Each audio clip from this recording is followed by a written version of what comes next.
A letter to God. The house, the only one in the entire valley, sat on the crest of a low hill. From this height, one could see the river and the field of ripe corn, dotted with the flowers that always promised a good harvest. The only thing the earth needed was a downpour, or at least a shower. Throughout the morning, Lencho, who knew his fields intimately, had done nothing else but see the sky towards the northeast. "Now we're really going to get some water, woman." The woman who was preparing supper replied, "Yes, God willing." The older boys were working in the field, while the smaller ones were playing near the house, until the woman called to them all, "Come for dinner." It was during the meal that,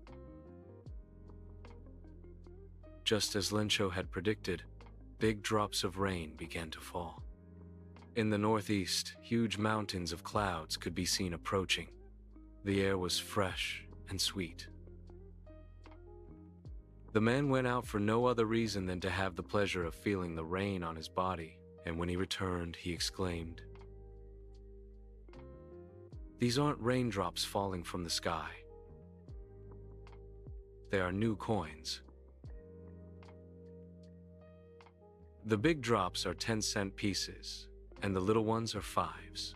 With a satisfied expression, he regarded the field of ripe corn with its flowers, draped in a curtain of rain. But suddenly, a strong wind began to blow, and along with the rain, very large hailstones began to fall. These truly did resemble new silver coins.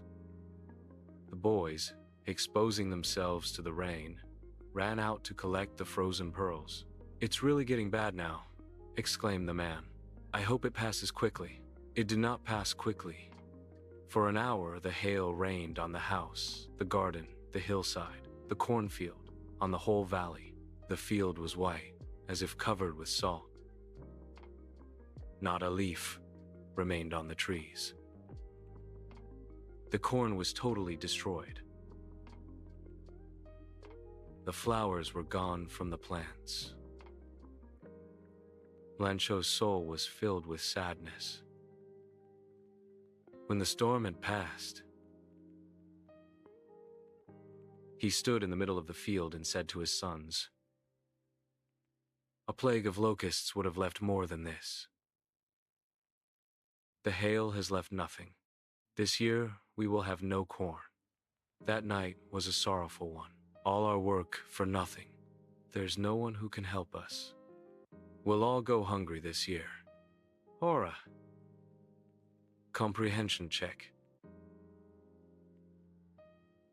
1. What did Lencho hope for? 2. Why did Lencho say the raindrops were like new coins? 3. How did the rain change? 4. What happened to Lencho's fields? 5. What were Lencho's feelings when the hail stopped? But in the hearts of all who lived in that solitary house in the middle of the valley, there was a single hope: help from God. Don't be so upset. Even though this seems like a total loss, remember, no one dies of hunger. That's what they say. No one dies of hunger. All through the night, Lencho thought only of his one hope: the help of God, whose eyes, as he had been instructed, see everything, even what is deep in one's conscience. Lencho was an ox of a man, working like an animal in the fields, but still he knew how to write. The following Sunday, at daybreak, he began to write a letter which he himself would carry to town and place in the mail. It was nothing less than a letter to God. "God," he wrote, "if you don't help me, my family and I will go hungry this year. I need 100 pesos in order to sow my field again, and to live until the crop comes. Because the hailstorm," he wrote to God on the envelope, put the letter inside, and, still troubled, went to town. At the post office, he placed a stamp on the letter and dropped it into the mailbox. One of the employees, who was a postman and also helped at the post office, went to his boss, laughing heartily, and showed him the letter to God. Never in his career as a postman had he known that address.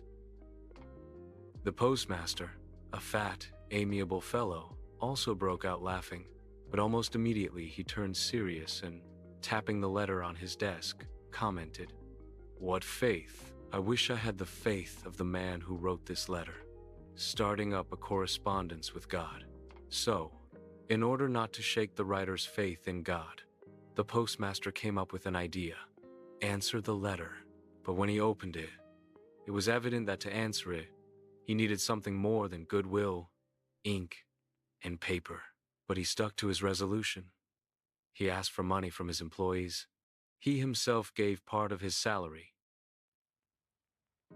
and several friends of his were obliged to give something for an act of charity. It was impossible for him to gather together the 100 pesos, so he was able to send the farmer only a little more than half. He put the money in an envelope addressed to Lencho, and with it, a letter containing only a single word as a signature: God. Oral Comprehension Check 1. 1. Who or what did Lencho have faith in? 2. What did he do? 3. Who read the letter? 3. 4. What did the postmaster do then? The following Sunday, Lencho came a bit earlier than usual to ask if there was a letter for him. It was the postman himself who handed the letter to him, while the postmaster, experiencing the contentment of a man who has performed a good deed, looked on from his office. Lencho showed not the slightest surprise on seeing the money. Such was his confidence, but he became angry when he counted the money. God could not have made a mistake, nor could he have denied Lencho what he had requested. Immediately, Lencho went up to the window to ask for paper and ink. On the public writing table, he started to write, with much wrinkling of his brow, caused by the effort he had to make to express his ideas. When he finished, he went to the window to buy a stamp which he licked, and then affixed to the envelope with a blow of his fist. The moment the letter fell into the mailbox, the postmaster went to open it. It said, God, of the money that I asked for, only 70 pesos reached me. Send me the rest, since I need it very much. But don't send it to me through the mail, because the post office employees are a bunch of crooks. Lencho. Oral Comprehension Check 1. Was Lencho surprised to find a letter for him with money in it too? What made him angry?